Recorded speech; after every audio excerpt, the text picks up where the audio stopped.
I want to welcome to the program the Executive Director of NRA's Institute for Legislative Action. Chris Cox is with us. Chris, thank you for your time, sir. Absolutely, Cam. Thanks for having me. It's my pleasure, and this is good news. But I got to tell you, Chris, every gun owner I've heard from this afternoon has said this is great. We're glad the ATF is backing off of their proposed ban, but we know that the threat still exists. Oh, that's exactly right. And this was a big win for people who support this Constitution and support this freedom, whether you support the Second Amendment or not.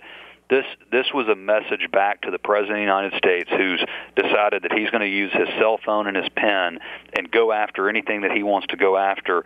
You know, Congress be damned, process be damned, law be damned, and this is what his agenda is going to be, that this is his big disappointment, his unfinished business. NRA members across the country stood up and fought back. We talk about it's time to stand and fight. That's what we did. This time we did it through the process. We did it through the comment periods, and we did it through reaching out to your elected officials to let them know that it's time to push back. So this was a temporary win. You know, they haven't backed off of this whole process, and they certainly haven't backed off of their hatred of the Second Amendment and their disrespect for this freedom. And so we're not going to back off an inch either. But this was a big win for freedom in this country, no question about it. But this fight, it wages on. Absolutely. I mean, as a matter of fact, in the communication from the ATF today, it's not like they said, well, we were wrong to do this. What they said is, after receiving these 80,000 or so communications, most of them critical, we're going to go back and take another look. But they specifically and explicitly said that they reserve the right to start this up again, whether with green tip ammunition or any other type of centerfire ammo. Cam, you and I talked about this before. This president hating guns is no surprise. This president trying to push through gun control because he couldn't get it through Congress, doing it through executive fiat, that's no surprise. What surprises the dishonesty, and what's so shocking is the dishonesty behind the entire process. I mean, they lied consistently throughout this entire process. They said that this falls under the armor-piercing ammunition category. No, it doesn't. Every .223 round, every .556 round will penetrate soft body armor. So that's a lie. They said, oh, well, this isn't sporting ammunition.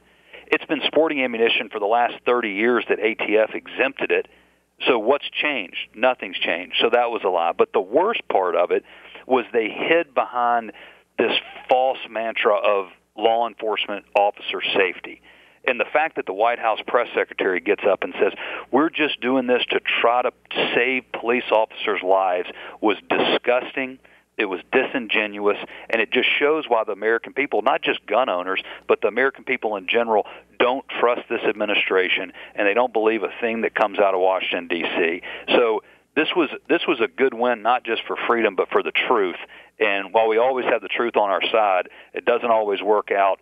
This was a grassroots speaking out, and I'm proud as an NRA member. I'm proud of my fellow NRA members, but I also know that my fellow NRA members are smart enough to know that this president's not going to stop, this administration's not going to stop, and their agenda has not changed. So, and that's important. It's important to remember.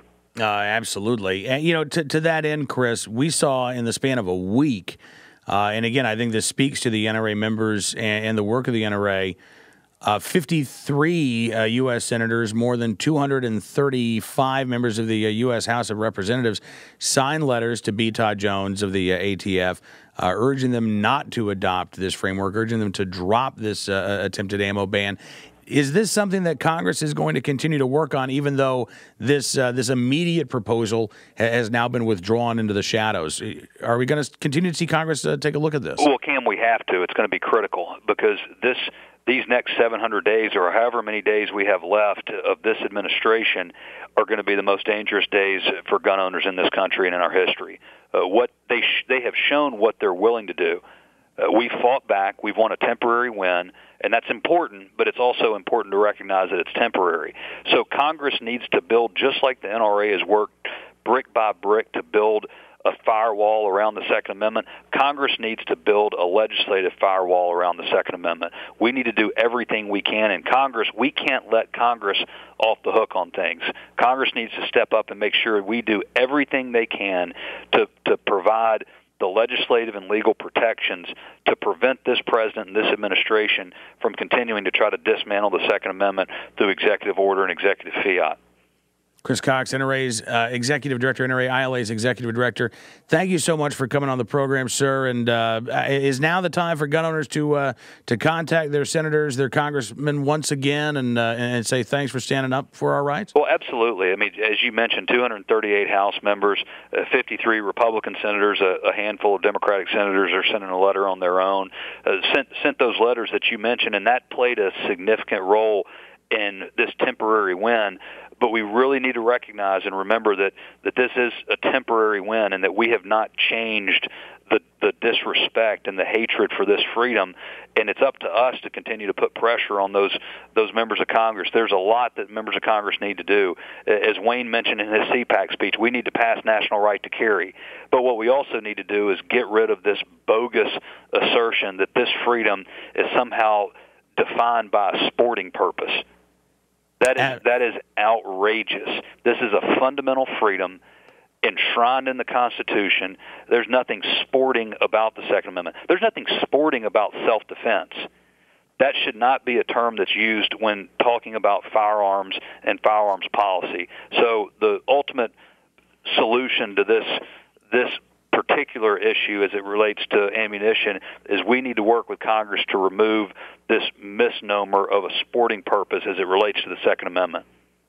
Chris Cox, thank you so much, sir, for coming on the program. And I know that coming up in Nashville, Tennessee, a month from today, April 10th, 11th, and 12th, we're going to be hearing from a lot of potential presidential candidates. And I know that they're going to be talking about this issue and other issues important to gun owners there at the NRA annual meeting. Well, there's no question. I hope that your listeners and the viewers are going to go to nra.org and get signed up and come to Nashville. It's going to be a phenomenal celebration of freedom. Nashville's a wonderful city. I think we're going to hear from some inspirational speakers, and I think we're going to be ready to springboard out of Nashville and get ready for November next year when we take back the White House and take back this country. Chris Cox, thank you so much for your time, sir. Look forward to doing this again soon. Thanks, Cam. Good being on with you. I appreciate it. Chris Cox, nra-ila's Executive Director, with us here this afternoon on NRA News, Cam and Company.